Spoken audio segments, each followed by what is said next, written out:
Ben voilà, bonjour à tous et bonjour aussi à ceux qui nous regardent.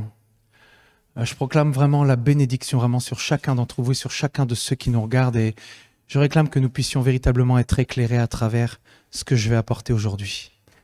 Et d'ailleurs, j'ai mis pour titre, après peut-être qu'il changera quand je le mettrai sur Internet, « Notre lanterne est-elle éclairée ?»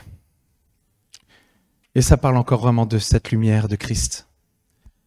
Et c'est vrai que j'avais cette pensée tout à l'heure du fait que nous puissions véritablement tous ensemble marcher dans l'amour et la vérité. Parce que l'amour et la vérité a donné sa vie. Amen. Amen. Et c'est vrai que justement... Ah oui, autant pour moi, oui, c'est vrai que Nicolas n'a pas pu venir. D'habitude, c'est vrai qu'il vient chercher... Tiens. Voilà. Et c'est vrai que nous avons parlé de la lumière qui était Christ. Et nous allons encore en parler aujourd'hui.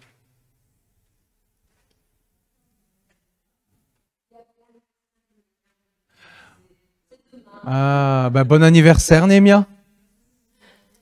Que tu puisses continuer de t'instruire et de grandir pour vraiment faire la volonté de Dieu. C'est ce que je te souhaite véritablement. On a tellement besoin de voir des jeunes se lever dans cette nouvelle génération. Amen. Je dis ça, je sens le Saint-Esprit qui est en approbation parce que oui, nous voulons voir une génération se lever.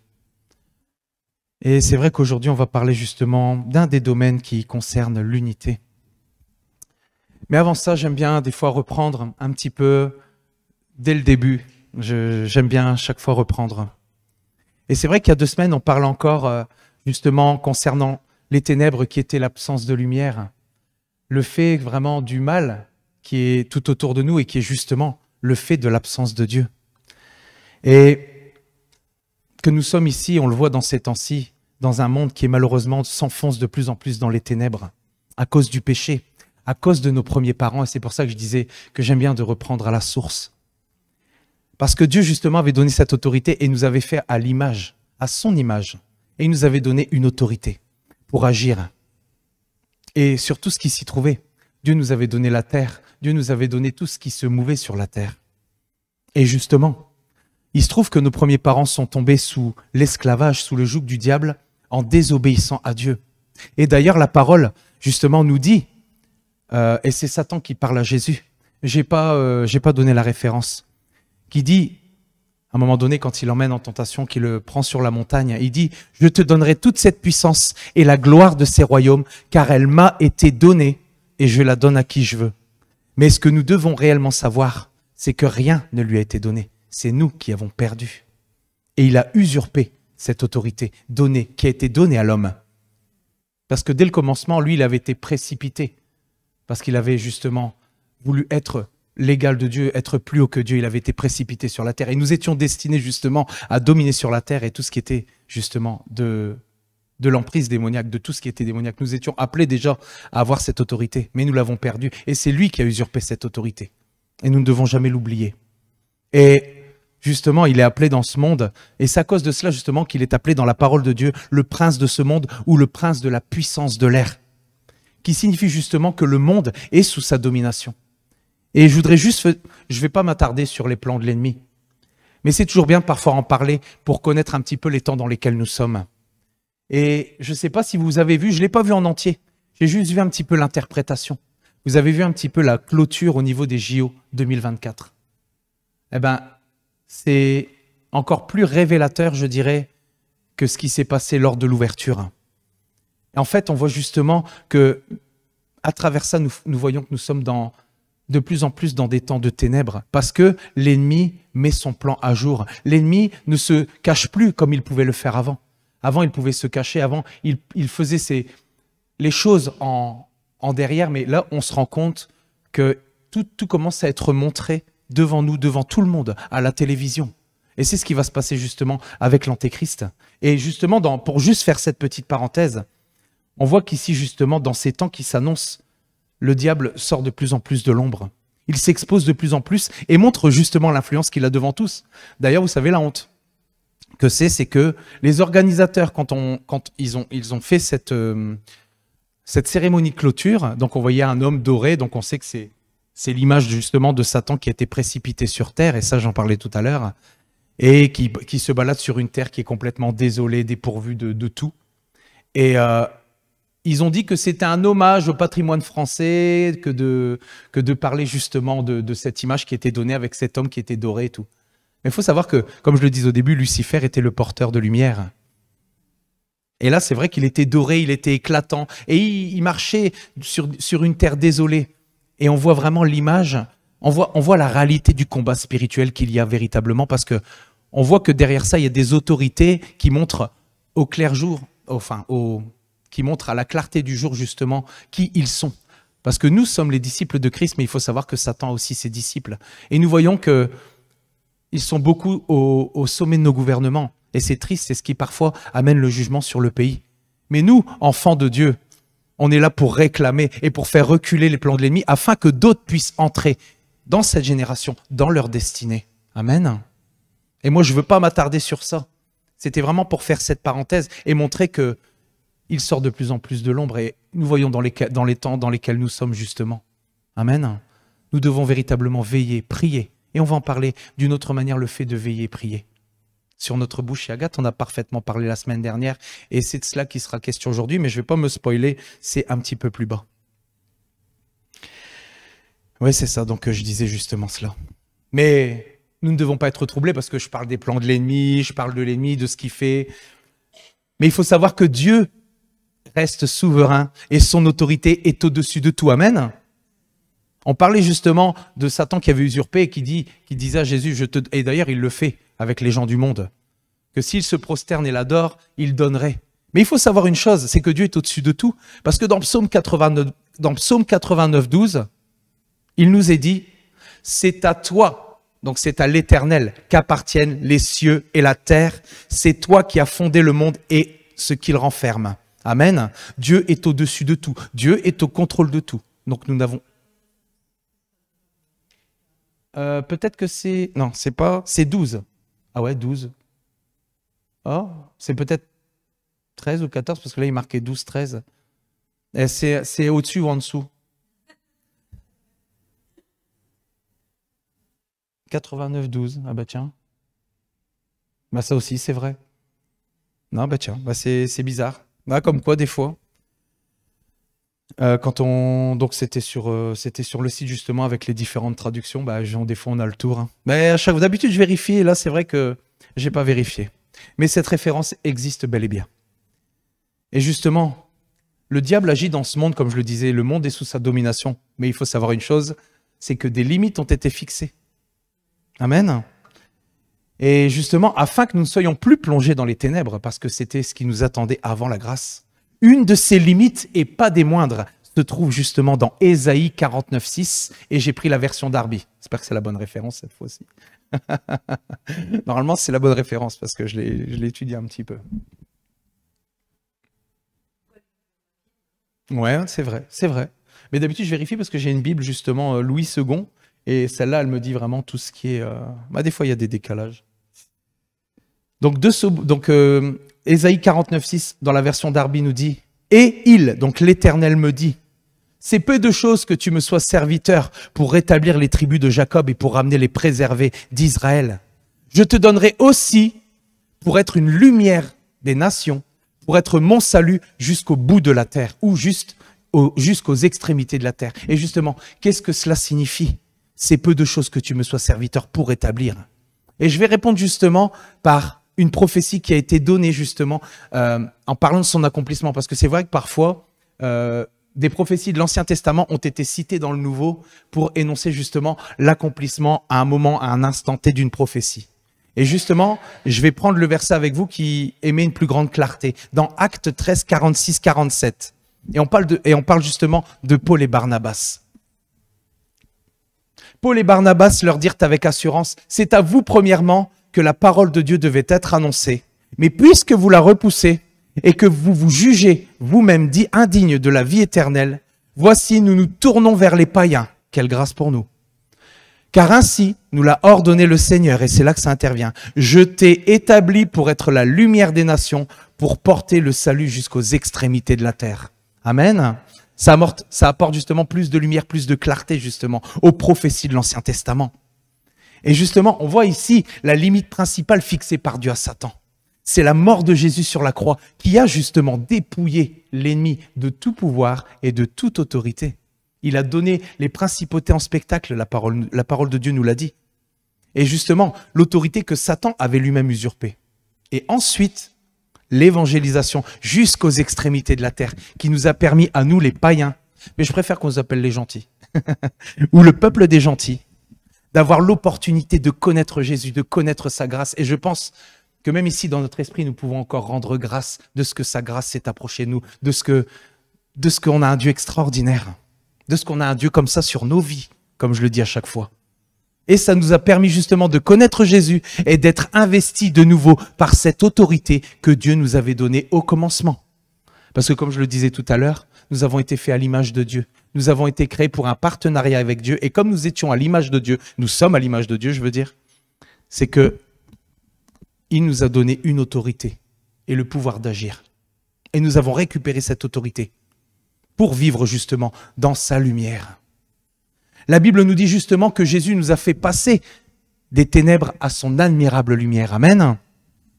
Cependant, il faut savoir une chose, c'est que Satan reste bel et bien le Dieu de ceux, parce que c'est ça que je voulais dire tout à l'heure, faire la parenthèse. Satan justement est a le monde sous sa domination et il reste bel et bien le Dieu de ceux qui sont incroyants ou incrédules.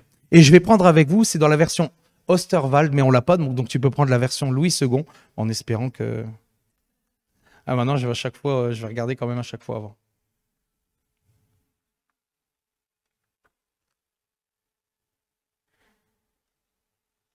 C'est ça que j'ai pris? Oui, c'est ça.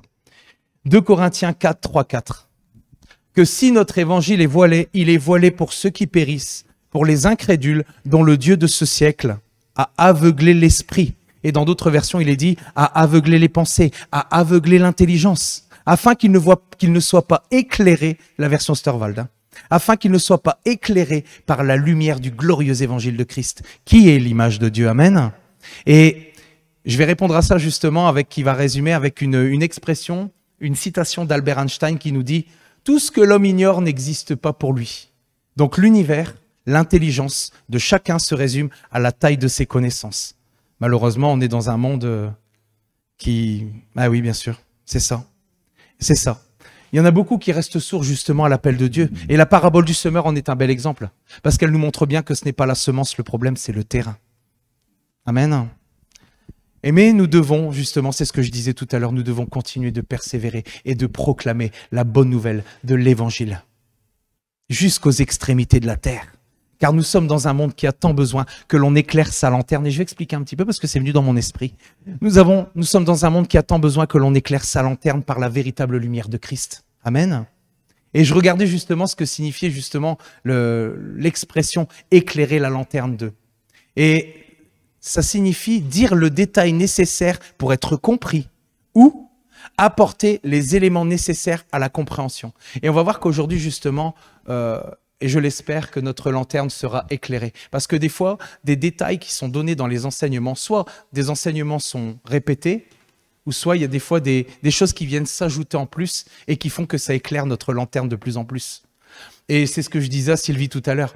On utilise mal, je trouve, l'expression « Oh, celui-là, il n'a pas la lumière à tous les étages ». Mais je pense que nous, en tant que chrétiens, on n'a pas encore la lumière à tous les étages. Quand je parle des étages, bien sûr, je parle des différents domaines de notre vie. Hein. Vous voyez ce que je veux dire, hein. Je veux vraiment tourner cette expression pour bien l'employer.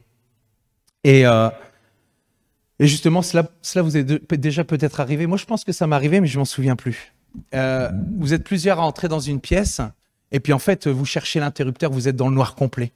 Et soudainement, en plus, c'est ce qui nous est dit, une âme charitable trouve l'interrupteur et le bascule. Et d'un coup, vous entendez un cri général qui dit « Ah !» Vous voyez, vous avez déjà entendu ça? Moi j'ai déjà entendu ça. Et c'est du style, ah, on y voit plus clair. Amen. Et justement, il y a une expression bien mondaine qui dit, celui-là n'est pas une lumière. Oh, celui-là, c'est pas une lumière. Bon, c'est pas ce que nous, on doit dire. Hein. Mais je dirais plus que cela. Quand on combine les deux, ce monde n'est pas une lumière et il a besoin que l'on éclaire sa lanterne afin qu'il ne soit plus dans le noir et que leur intelligence ne soit plus obscurcie. Amen. C'est ça. nous devons éclairer la lanterne de ce monde. Et justement, aujourd'hui, des milliards vivent dans les ténèbres. Ils font parfois des constats. Mais beaucoup, parce que beaucoup font parfois des constats, on voit justement beaucoup de gens autour de nous qui disent « Ah, mais tout ce qui se passe, c'est pas normal. » Mais en fin de compte, on se rend bien compte que du fait qu'ils n'ont pas Christ dans leur vie, ils s'habituent tellement qu'au final, ça semble normal. Et hop, ça va crescendo, on s'habitue de plus en plus. Comme s'il n'y avait pas une autre façon de vivre. Et c'est pour ça qu'on entre en jeu. Pour justement que nous avons la lumière et qu'il y a bien une autre façon de vivre que ce monde vit. Amen.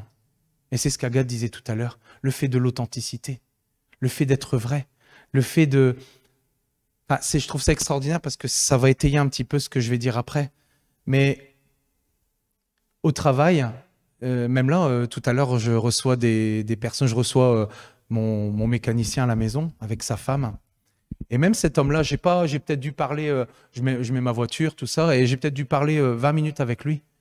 Et la dernière fois où je l'ai vu, eh ben, il a commencé à se dévoiler, à me parler des petites choses qui clochaient, de choses en fait dont je ne devais pas être au courant. Et je pense que nous, enfants de Dieu, il y a quelque chose qui se dégage de nous et qui fait que les gens se confient à nous. Et nous, à ce moment-là, nous pouvons certainement peut-être apporter la lumière de Christ dans leur vie. Amen. Et il n'y a pas que là, même au travail, je me retrouve à 23h avec quelqu'un pourtant qui a déjà fait des choses dans mon dos, mais on va en parler après. Mais qui m'appelle à 23h et qui, c'est vrai, a un cancer, fait chimio, enfin, toutes sortes de choses. Bon, ici, malheureusement, il repart dans ses travers. Et il m'appelle et il me dit « Oh, il dit, j'ai bien mangé ce soir, j'ai mangé... » Donc, il me raconte un petit peu tout ce qu'il fait pour reprendre justement du poil de la bête, entre guillemets, parce que c'est vrai qu'il est très, très mince.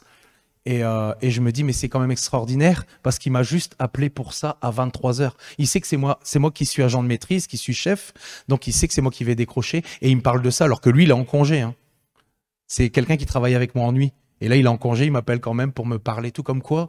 Je pense que si nous avons un cœur sincère, si nous sommes authentiques, alors ça va se refléter. Il n'y a pas besoin de jouer à un jeu, il n'y a pas besoin d'apparence. Moi, je pense que l'authenticité agit plus que les apparences. Amen. Merci, Saint-Esprit. Et je trouve ça extraordinaire. Enfin, je vais continuer parce qu'il va être question un petit peu de cela après, mais au niveau justement des chrétiens. Et c'est pour ça, après, on va parler de quelque chose qui est difficile parfois pour les chrétiens parce que tout le monde est susceptible de pouvoir tomber dans cela. Et il faut vraiment se méfier parce que ça peut être très rapide et on peut même pas des fois s'en rendre compte et quand on fait le constat, on dit mince, il est déjà trop tard.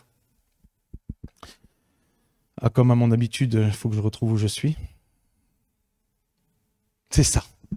Une autre façon de vivre et nous sommes là pour entrer justement en jeu et leur montrer la lumière de Christ.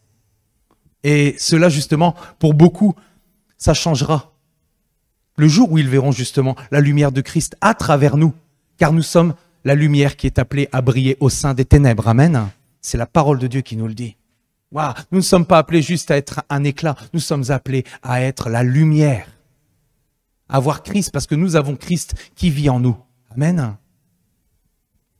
Et justement, on parle de ça ici. Mais la question premièrement à nous poser, c'est quoi? Est-ce que notre lanterne à nous est assez éclairée pour éclairer celle de notre prochain? Et c'est de ça qui va être question aujourd'hui. Je parle premièrement justement dans l'Église, pour qu'ensuite elle puisse briller puissamment à l'extérieur. Et que ce monde justement, pour reprendre ce que j'ai eu tout à l'heure, que ce monde alentour puisse nous dire « Ah, on y voit plus clair. » Amen. Parce que c'est ça notre but.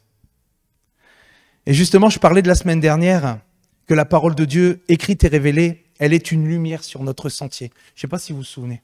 Il y a 2 semaines par contre, pardon, autant pour moi. Et je disais où là, il y avait le Proverbe 6, 23 qui intervenait.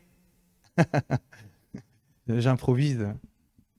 Car le précepte ou le commandement, où on peut parler aussi de la parole de Dieu, est une lampe. Et l'enseignement, une lumière. Et les avertissements de la correction sont le chemin de la vie. Amen. Nous ne devons pas mépriser la correction. Et tout ce qui est dit, tout ce qui va être dit, je le prends pour moi en premier, parce que ça peut nous arriver ici, ça peut nous arriver au travail, ça peut nous arriver dans notre couple, ça peut nous arriver dans nos relations. Nous devons véritablement faire attention à tout ce qui va se passer ici. Parce que c'est pointilleux. Hein. L'ennemi, dès qu'il voit une brèche, il s'insère direct. Hein. On le sait. Hein. C'est un spécialiste. Hein. Et justement, nous sommes appelés à faire grandir la lumière de la vérité en nous, afin que, comme je le disais il y a 2 semaines, que toutes les zones d'ombre soient chassées de notre cœur. Et je comptais déjà en parler il y a 2 semaines, mais j'ai pas eu assez de temps. À chaque fois, on n'a jamais assez de temps pour parler de la parole de Dieu. Il y a tellement à dire. Quand on voit des prédicateurs qui ont donné des messages pendant toute une vie, sans même jamais donner le même genre de message, parce qu'après les versets reviennent et tout, mais à chaque fois avec des sens différents, avec la vie de l'esprit qui est derrière, c'est vraiment extraordinaire. Et je rends grâce à Dieu de ce qu'il peut nous rendre aussi intelligents, de ce qu'il peut étendre nos limites. Amen. Parce qu'il peut le faire avec chacun d'entre nous. Nous sommes appelés à avoir un partenariat les uns avec les autres. Il n'y a pas de plus l'un plus l'autre. Nous sommes appelés tous ensemble à être en partenariat les uns avec les autres. Amen. Et justement, nous allons voir aujourd'hui un domaine dans l'Église, justement, en général, qui manque parfois, où la lumière n'est pas allumée à cet étage-là. Si vous voyez ce que je veux dire. Et je vais prendre avec vous, justement, c'est un petit peu long, mais ça vaut la peine, ça va étayer le reste de la prédication. Je vais prendre avec vous 1 Jean 2, 5, 11. Et justement, on parle de celui qui garde les préceptes, qui garde la parole. Mais celui qui garde sa parole, l'amour de Dieu est véritablement parfait en lui. Par là, nous savons que nous sommes en lui. Celui qu'il dit, qui demeure en lui, doit marcher aussi comme il a marché lui-même. Bien-aimés, ce n'est pas un commandement nouveau que je vous écris, mais un commandement ancien que vous avez eu dès le commencement. Ce commandement ancien, c'est la parole que vous avez entendue. Toutefois, c'est un commandement nouveau que je vous écris, ce qui est vrai en lui et en vous, car les ténèbres se dissipent et la lumière véritable paraît déjà. Amen. Celui qui dit qu'il est dans la lumière et qui est son frère est encore dans les ténèbres. Celui qui aime son frère demeure dans la lumière et on va parler des occasions de chute, et aucune occasion de chute n'est en lui. Mais celui qui est son frère est dans les ténèbres, il marche dans les ténèbres et il ne sait où il va parce que les ténèbres ont aveuglé ses yeux. Amen. Oh oui, c'est un verset qui peut paraître difficile, mais la parole de Dieu parle à tellement d'endroits justement de cette communion fraternelle et de ce qui peut séparer cette communion fraternelle, de ce qui peut nous aussi nous séparer à un certain niveau de Dieu. Parce que c'est vrai que Dieu ne se répand pas de ses appels et de ses dons, mais il se peut que parfois, quand nous agissons, quand nous attristons l'esprit, alors peut-être que nous stagnons à ce moment-là. Vous voyez ? Et justement, c'est de cela qui va être question aujourd'hui. Je rends merci Seigneur. Et c'est vrai qu'on parle de sentiment de haine au début. C'est vrai que quand on parle de haine, on parle de violence, Mais en fait, ça se divise en plusieurs satellites, je dirais. Comme pour la délivrance d'ailleurs, qui peut aussi se diriger en plusieurs satellites. On peut prendre par exemple la haine et qui peut se diviser en ressentiment, rancœur. Donc vous voyez, il y a des fois plusieurs esprits qui s'attachent à un esprit qui est en haut. Amen. Et justement, c'est de cela qu'il est question. C'est tellement vaste. Il se divise en plusieurs catégories. Il nous parle d'hostilité, de ressentiment, d'inimitié. Donc, des aspects opposés diamétralement au cœur de Dieu, qui sont l'affection, l'amitié, la sympathie. Le sentiment de haine nous parle d'être contre quelqu'un. Et on va voir vraiment la notion d'expliquer pourquoi j'insiste sur le fait d'être contre quelqu'un. Et nous avons déjà vu cela au milieu de nous, et ce domaine fait des dégâts dans beaucoup d'églises. Il y a beaucoup d'églises qui malheureusement ont été détruites à cause justement de ce qui peut créer la division, parce que c'est cela qui crée la division aussi. C'est un domaine justement qui nous est important d'assimiler, de méditer, pour ne pas justement tomber dans les travers et être, je dirais pas disqualifié, parce que Dieu ne se répand pas de ses appels et de ses dons, mais le fait de stagner parfois, c'est à cause de cela. Car voilà, comme je dis, ce sentiment crée la division. Et c'est la priorité de Satan dans l'Église. C'est de diviser le peuple de Dieu, le disperser. C'est d'ailleurs pour cela que Dieu dit que nous n'avons pas à combattre la chair et le sang. Mais malheureusement, qu'est-ce qui se passe quand nous combattons la chair et le sang ? Nous combattons avec des armes qui sont charnelles et pas spirituelles. Donc il peut y avoir des blessures inutiles, amen. Et on va aller un petit peu plus loin. Ça peut avoir des conséquences parfois catastrophiques. Et je vais prendre justement pour continuer, je vais prendre Jacques 3, 14 à 16.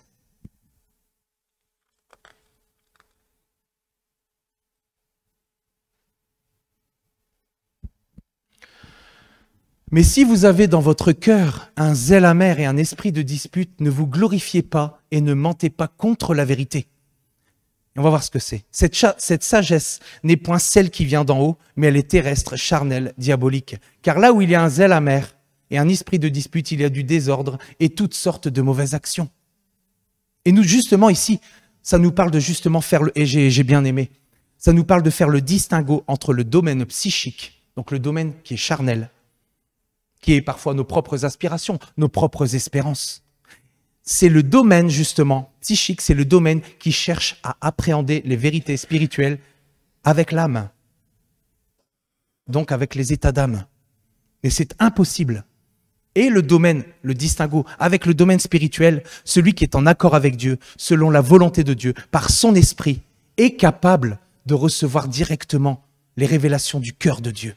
Et justement, Agathe nous a parlé parfaitement justement concernant le fait de reprendre le contrôle, le fait de comment assujettir notre chair, de comment se maîtriser, la maîtrise de soi. C'est vrai qu'on a vu une nouvelle définition de la maîtrise de soi et comment aussi tenir sa langue en bride. Et justement, ce 3e chapitre de Jacques se concentre sur un seul problème. Et je voudrais continuer avec des aspects, parce qu'il y a tellement d'aspects où nous pourrons parler avec la langue. On parle avec la langue. Donc, d'office.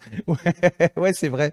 Ouais, c'est vrai, comme celle des JO, qui n'a pas pu parler, qui n'a pas pu témoigner, mais qui a témoigné du langage des signes pour dire que Jésus est Dieu. Amen. Qu'il est le seul chemin qui nous mène vers le Père. Oh oui, amen. Et heureusement qu'on a encore des chrétiens comme ça qui se lèvent. On doit être plus nombreux à cela. Et justement, et Jacques, sur le chapitre 3, justement, se concentre sur un seul problème, la maîtrise de notre langue. Et je continuerai justement, j'allais parler de 2 aspects, mais en fait, je me suis rendu compte que j'en parlerai que d'un. Donc, ce sera pour dans 2 semaines. La maîtrise de notre langue, et je continuerai justement à parler des 2 autres aspects majeurs par lesquels nous nous rendons parfois coupables de la sorte, par les paroles que nous prononçons. Et je vais prendre, avant de continuer, Jacques 3, 8. Et c'est pour ça que nous devons nous méfier, nous devons veiller, nous devons prier. Et parfois, prendre l'expression « tourner sa langue 7 fois dans sa bouche avant de parler ». Ça prend tout son sens.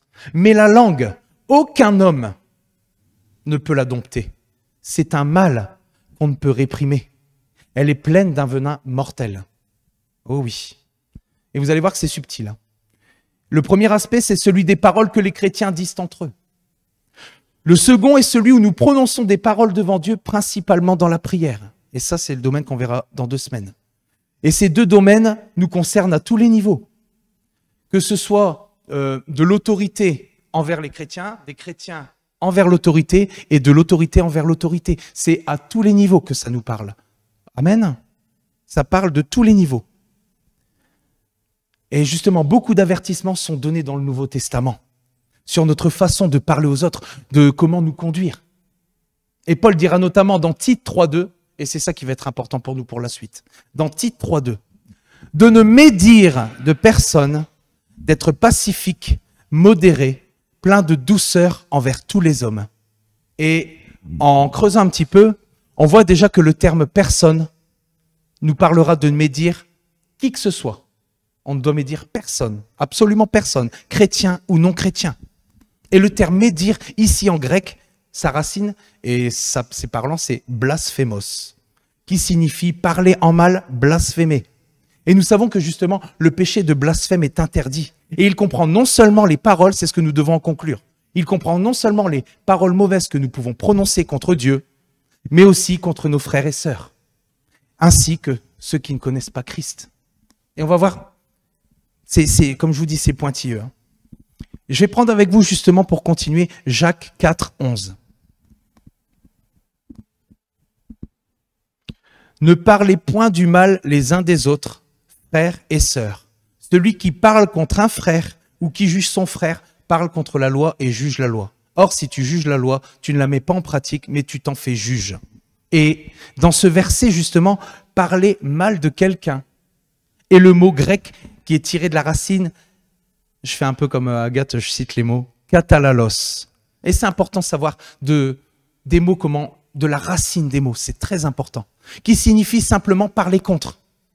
Donc, ce qu'on peut en conclure là, c'est que parfois, certains pensent que ce que Jacques dit ici signifie juste comment on dit, il y a un verset dans Exode qui nous dit tu ne témoigneras pas faussement contre quelqu'un, tu ne parleras pas faussement contre quelqu'un. Et souvent, on assimile ce verset avec ça. Mais la réalité ici, elle est tout autre. C'est juste ne pas parler contre.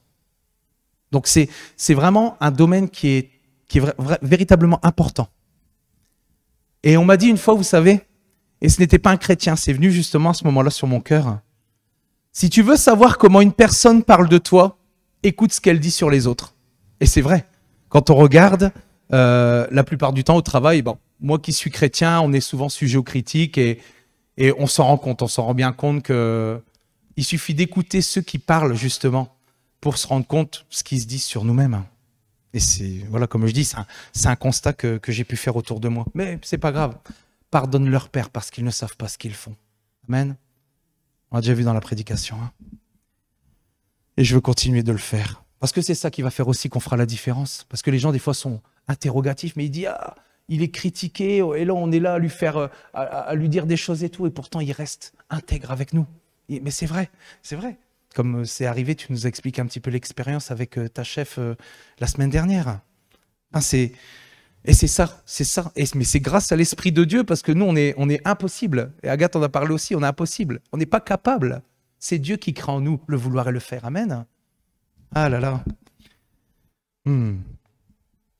Et justement, chez les chrétiens, l'un des pièges où l'on peut tomber facilement, et où Satan trouve directement une occasion pour nous faire chuter, directement une occasion de chute, directement une porte, c'est la médisance, qui est un poison mortel. Et justement, on disait tout à l'heure, un peu plus haut, que justement, je vais le trouver. Hein. Ah là là.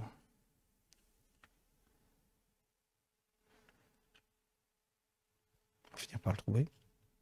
J'aurais dû remettre la référence directement. C'est ça. C'est un mal qu'on ne peut réprimer. Elle est pleine d'un venin mortel. Amen. Et la médisance, elle est un poison mortel. Et je prends avec vous justement, j'aime bien illustrer à chaque fois avec des versets, même là ici dans Proverbe 13, 3. J'espère que c'est le bon.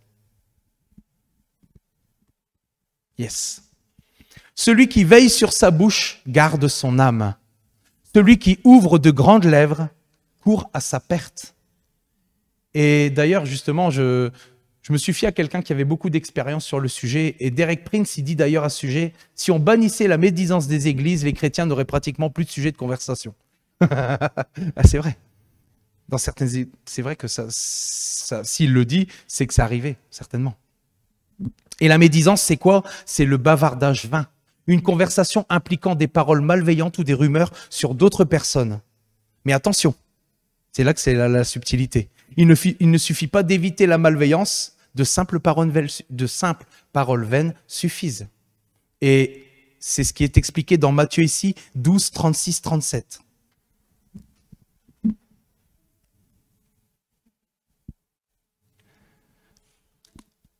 Je vous le dis, au jour du jugement, les hommes rendront compte de toute parole vaine qu'ils auront proférée. Car par tes paroles, tu seras justifié et par tes paroles, tu seras condamné. Tout homme rendra compte de toutes les paroles vaines qui ont été proférées. Donc il ne suffit pas d'éviter la malveillance, mais de simples paroles vaines peuvent suffire. Et c'est vrai que ce que l'on dit parfois n'a pas l'air de malédiction. On n'a pas l'impression de maudire, mais les effets sont les mêmes, car dans les deux cas, qu'est-ce qui se passe? C'est que nous ne sommes pas un canal de Dieu à ce moment-là. Nous sommes un canal entraîné par l'ennemi. C'est ça qui fait qu'il n'y a pas de différence. Et il y a un verset qui nous dit dans Jacques, la langue, et c'est ça. Je vais prendre ça, la signification ici, mais je ne sais pas si on dit postposée par rapport au corps de Christ. La langue est placée parmi nos membres, souillant tout le corps. C'est vrai qu'on comprend tout à fait ce que cela veut dire, mais je voudrais le prendre d'une autre manière. parce que ça peut aussi dire ça. Je voudrais prendre ce verset autrement avec une image, justement. Le chrétien responsable de médisance se souille lui-même, ainsi que ceux du corps avec qui il est en relation lors de ses conversations et qui y participent. Et on peut parfois essayer de se justifier, le fond reste pareil. On ne peut pas se justifier de ce genre d'action. Et Derek Prince le dit très bien. Et justement, il y a une chrétienne qui a dit « Les chrétiens ne se livrent pas au commérage, ils partagent des sujets de prière. » Ah. On dira aussi « Je ne parle pas en mal, je fais un constat. » C'est des expressions que parfois on peut employer. Ce que l'on peut souvent constater, et je pense que c'est le pire, c'est quand il y a de la médisance qui est dite, mais que la personne, elle n'est pas au courant. Parce que des fois, on peut dire les choses, on dit les choses à la personne ou on la prend à part pour lui dire. Mais je pense que des fois, c'est quand, par exemple, tout le monde est au courant, mais que la personne concernée n'est pas au courant. Et ça va vite, hein. Que ce soit vrai ou que ce soit faux, ça va très vite, hein, la médisance. On doit véritablement veiller sur notre cœur. Moi, je le vois moi-même, même au travail. Au travail, je me rends compte que ici, je suis dans une position où je suis justement chef du personnel. Et en fin d'année, ici, on doit faire des constats. On doit faire un constat de toutes les personnes et dire qui a bien travaillé, qui a pas. Mais moi, je sais une chose, c'est que moi, je veux être juste. Et je ne veux médire personne. Et c'est ce qui n'arrivera pas. Parce que je pense qu'à ce moment-là, le Saint-Esprit me donnera ce qu'il faut pour ce que je dois dire. Amen. Moi, je le pense. Et je le crois parce que au final, il y a des positions qui sont parfois même plus difficiles que ce que j'ai pris là, comme profession. Et pourtant, je pense que le Saint-Esprit dirige ça parfaitement. Moi, je demande des fois, je dis, Seigneur, prends le contrôle. Et je le dis d'ailleurs quand on s'absente souvent avant la prédication. On va là-bas pour dire, Seigneur, prends le contrôle. Sans toi, je ne suis pas capable. Prends le contrôle, Saint-Esprit. Et je pense qu'il peut le faire dans tous les domaines de notre vie. Amen. Amen. Oh, Seigneur. Et c'est ça. C'est ce qu'on appelle justement, le monde appelle ça parler dans le dos. Vous voyez ce que je veux dire? Le monde, il appelle ça parler dans le dos. Et s'il y a un réel constat qui peut être fait, c'est que le péché de médisance fait 3 victimes. Celui qui s'adonne, car il se souille lui-même. Celui qui la reçoit, parce qu'à ce moment-là, il participe et il devient souillé. Et celui qui est visé. Et justement, il y avait une image qui venait comme... Pardon, excusez-moi. La médisance, c'est comme de la boue jetée sur un mur. La boue ne tient pas, mais ça laisse des traces. Et justement, quand je parle qui touche aussi la victime de celui qui est visé, cela peut créer par exemple des querelles, une occasion de chute, un départ, et parfois même des conséquences sur la santé physique. Et j'ai un témoignage justement de Derek Prince à ce propos. Et je vais vous parler justement de ce témoignage-là qui s'est passé avec 2 de ses amis proches. C'est vous dire à quel point nous devons être vigilants, même quand cela paraît inoffensif. Parce que je vous dis, l'ennemi, il sait ce qu'il fait. Et justement, je vais prendre le témoignage. Voilà. C'est un témoignage de Derek Prince. Il y a quelques années, alors que je voyageais en Europe dans l'exercice de mon ministère, je me trouvais dans une situation qui me donna une nouvelle lumière significative. C'est bien qu'il parle de lumière, c'est en rapport. Une nouvelle lumière significative sur les dangers des bavardages psychiques, donc de la chair. Je me préparais à parler à une réunion très importante lorsque je fus saisi par une douleur paralysante dans le bas-ventre. Craignant que je doive annuler mon engagement à parler ce soir-là, j'appelais Dieu à l'aide. J'eus aussitôt une image mentale de 2 de mes amis chrétiens qui habitaient environ à 9600 km aux États-Unis, en train de parler de moi. Il y avait une liaison très chaleureuse et personnelle entre nous 3, mais mes 2 amis avaient fortement désapprouvé une certaine ligne d'action que j'avais prise. Je ressentais que dans leur conversation, ils étaient en train de me critiquer au sujet de mon action et que leurs paroles négatives à mon sujet produisaient les symptômes physiques contre lesquels j'étais en train de lutter. De plus, c'était une stratégie de Satan pour m'empêcher d'exercer mon ministère ce soir-là. Vous pouvez imaginer un petit peu les conséquences aussi sur la santé physique. Et ce que justement Derek Prince a fait dans cette situation et qu'il a brisé et lié ses paroles. Parce que la parole de Dieu nous dit que quand nous entendons ce genre de choses, lui ça va. Il a eu Il a eu la révélation de Dieu. Donc, il est dit que tout ce qui est, tout ce qui est sur la terre, tout ce que nous lirons sur la terre sera lié dans les cieux, et tout ce que nous délirons dans les cieux sera délié sur la terre. Et c'est ce qu'il a fait. Il a fait non seulement ça, mais les douleurs sont parties. Il a volonté de pardonner. Et c'est là, à ce moment-là, que les douleurs sont parties. Il a pardonné instantanément au moment où il a eu ses douleurs. Je pense que parfois, on peut en prendre de la graine. Hein. Et en plus de ça, la volonté de Dieu s'est accomplie pour son ministère et il a pardonné ses 2 amis. Et justement, Derek Prince a eu la grâce de recevoir une révélation du Seigneur, comme je viens de le dire. Mais dans d'autres situations, quand la personne n'est pas au courant, cela peut s'avérer parfois catastrophique. Ça peut s'avérer catastrophique. Et c'est là que justement intervient le veillons et prions pour ne jamais ou ne plus jamais être à l'origine de calomnie ou de médisance. Des hommes et des femmes, justement, sont morts et ils ont payé le prix fort de ce genre de propos. Combien d'hommes de Dieu ou de femmes de Dieu on a entendu qui ont attrapé des maladies qui les ont menés à la mort ou qu'ils ont été morts, justement, comme des coups de poignard dans le dos. Enfin, c'est terrible. Et Proverbe 18 nous dit que, justement, la mort et la vie sont au pouvoir de la langue. Nous devons faire extrêmement attention. Et pas seulement quand nous faisons attention à la malveillance ou autre, mais faire attention à ce que nous disons contre quelqu'un. Que ce soit vrai, que ce soit faux. Amen. Et Jacques, justement, nous dit au chapitre 3, « Voici comme un petit feu peut embraser une grande forêt. » Des églises, justement, c'est ce que je disais tout à l'heure, des églises ont été détruites à cause de la division. Car c'est une forme de division, oui. À ne pas prendre à la légère.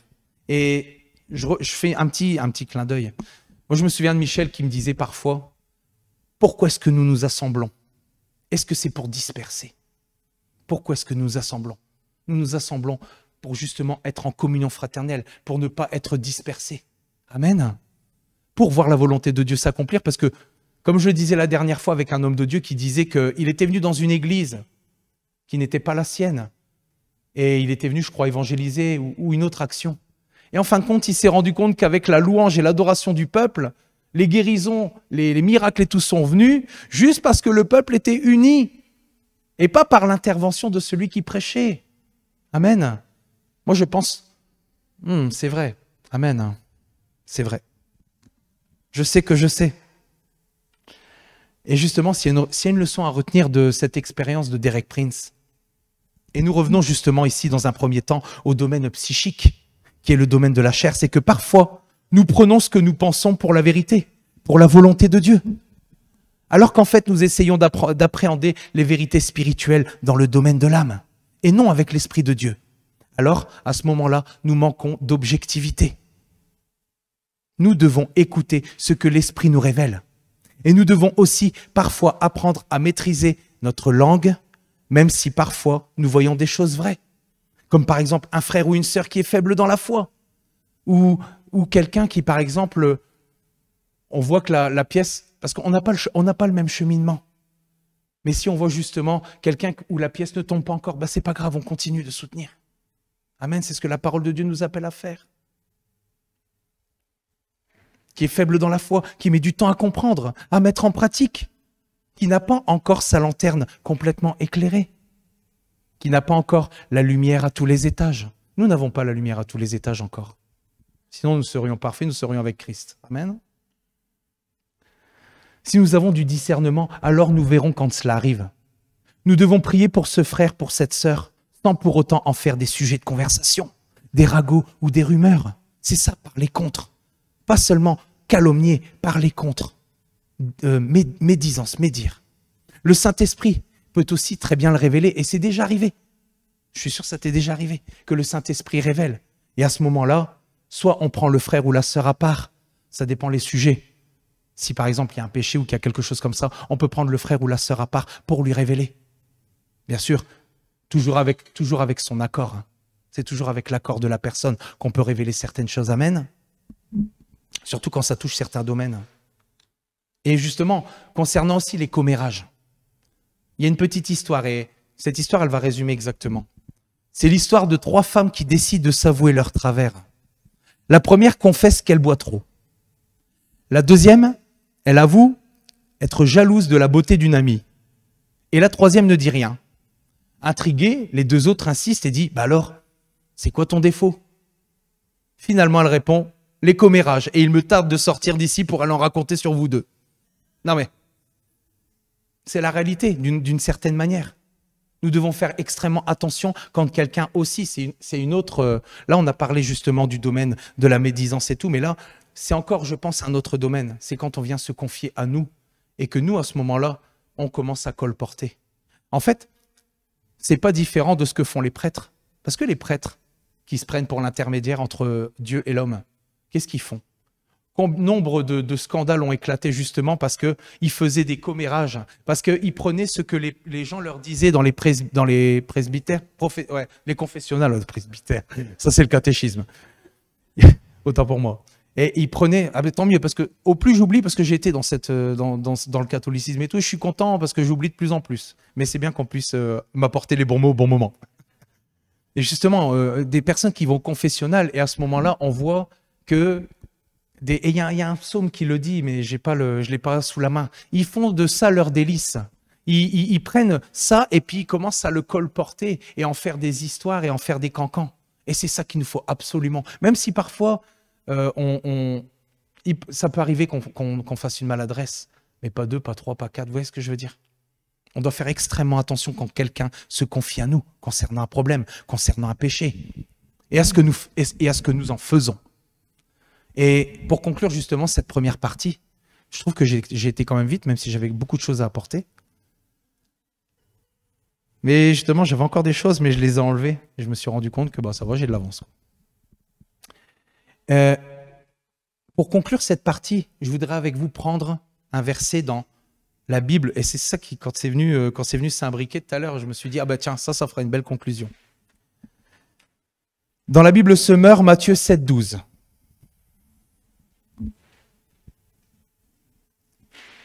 Faites pour les autres tout ce que vous voudriez qu'ils fassent pour vous, car c'est là tout l'enseignement de la loi et des prophètes. Et je le prends à ma sauce. Si je m'égare et que je commence à mal parler, ou à parler contre, ou à faire du commérage, ou à médire, ce que je désire sincèrement, c'est que l'on fasse pour moi, soit me dire avec douceur que c'est vain, inutile et stérile, si je suis prête à l'entendre, ou tout simplement, si je ne suis pas prêt à l'entendre, alors changer de sujet gentiment. C'est ça que je voudrais qu'on fasse pour moi, sincèrement. Et je vais prendre avec vous un autre verset, et c'est vrai que ça paraît un verset difficile, mais quand on le centre sur nous, c'est mieux. Dans Matthieu 7, 3. C'est vrai qu'on prend des fois ce verset-là, on le prend comme un jugement, on le prend comme un... Et en fait, non. Pourquoi vois-tu la paille qui est dans l'œil de ton frère et n'aperçois-tu pas la poutre qui est dans ton œil? Et c'est vrai que je dis, ce verset-là, il a l'air difficile et on hésite à le prendre, on hésite à le sortir parfois parce qu'on l'a tellement entendu aussi sous toutes les sauces, ce verset. Mais pour moi, quand j'ai vu ça, je me suis dit, bah c'est ça. D'une certaine manière, si on prend ce verset et avec une vision différente, si nous nous concentrons sur notre poutre à nous, en faisant des constats de nous-mêmes, parce que c'est ça qu'on a appelé à faire aussi, en nous occupant de nos propres travers, alors nous n'aurons plus assez de temps pour médire sur ceux des autres. Non, c'est vrai. Et moi, je veux vraiment toujours me centrer sur Christ et à chaque fois faire des constats, me centrer sur moi. Amen. Parce que jusqu'au bout, on aura à changer. Amen. Est-ce qu'à travers cela, justement, il y a eu le petit détail? Est-ce que notre lanterne est un petit peu plus éclairée? Mais c'est subtil hein, avec l'ennemi. Ça va très très vite. Il faut vraiment faire extrêmement attention, être extrêmement vigilant. Amen. C'est ce que je voulais vous apporter aujourd'hui. Et je vous souhaite véritablement un bon dimanche. Soyez bénis. Je vous dis à demain pour la réunion de prière, qui est à 19 h, comme tous les lundis. Et vous êtes les bienvenus. Parce que comme je le dis à chaque fois, ce qu'on veut nous, c'est gagner du terrain sur le royaume ennemi, tant qu'il y a des âmes à gagner. Amen. Parce que le temps de la grâce n'est pas terminé. Amen. Amen. Maintenant, notre lanterne éclairée. Soyez bénis.